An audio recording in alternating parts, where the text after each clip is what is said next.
أبدا لن نحيد أبدا لن نحيد أبدا لن نحيد عن خطى الإيمان دربنا درب قويم دربنا درب قويم بالهدى القرآني أبدا لن نحيد أبدا لن نحيد أبدا لن. Peristiwa kelahiran Nabi Muhammad Sallallahu Alaihi Wasallam diiringi dengan peristiwa-peristiwa yang luar biasa.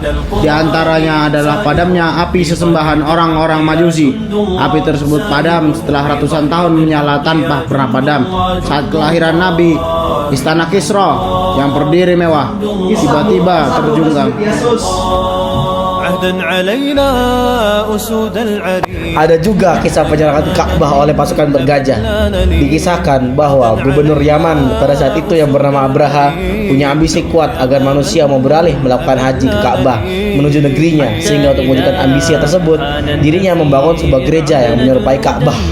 Lalu ia mulai menyebarkan ambisinya dengan mengajak orang-orang untuk berhaji ke tempatnya dalam rangka mencegah mereka berhaji ke rumah Allah Subhanahu wa taala. Mendengar berita itu, orang-orang Arab marah besar, sehingga ada seorang dari kalangan mereka yang datang berkunjung pada gereja itu yang dijadikan oleh penguasa Yaman sebagai Ka'bah. Kemudian pada suatu ketika orang Arab tadi buang kotoran lalu melumurkannya pada tembok gereja. Dan ketika Abraha sudah mendekati kota Mekah dan siap-siap memasukinya dan tengah mempersiapkan gajahnya yang berbadan paling besar yang bernama Mahmud dan memobilisasikan pasukannya ke arah Mekah, datanglah Nufail bin Habib dan berdiri di samping gajah itu lalu memegang telinganya sambil membisikkan, "Mogoklah, hai Mahmud, kembalilah dengan benar ke tempat dari mana kamu datang, sebab kamu kini sedang berada di negeri Allah Subhanahu wa taala yang haram." Kemudian dia melepaskan telinganya. Tidak lama kemudian gajah itu benar-benar mogok, tidak mau berdiri.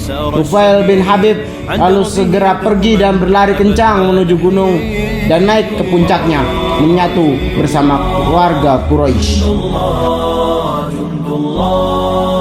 Adapun bala tentara bergajah, maka mereka memukuli gajahnya agar mau berdiri. Namun gajah tersebut tidak mau bergeming. Mereka mencoba memukul dengan cambuk dan memasukkan senjata ke bagian tubuh yang lembek, lalu menekannya supaya gajahnya mau berdiri.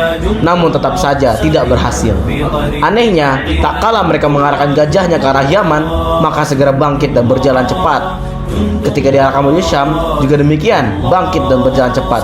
Ke arah timur juga demikian. Akan tetapi ketika diarahkan menuju Mekah, gajahnya langsung duduk.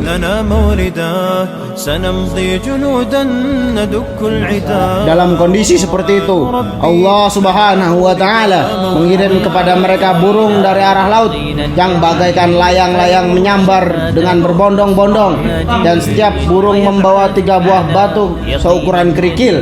1 berada di paruhnya dan 2 berada di kakinya. Tidak ada satupun batu yang menimpa kepala mereka, melainkan pasti hancur. Dan tidak semuanya pasukan ini terkena lemparan batu tersebut. Maka mereka lari berpencar mencari jalan pulang.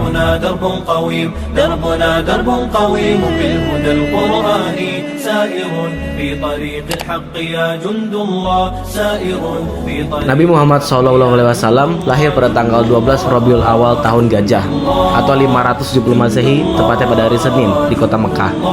Waktu kelahiran Nabi Muhammad ini diceritakan sendiri oleh Muhammad melalui Abu Qutbah. Beliau bersabda, beliau terlahir dari pasangan Abdullah bin Abdul Muthalib, seorang saudagar yang sering berpergian ke negeri Syam, dan Aminah bin Wahab.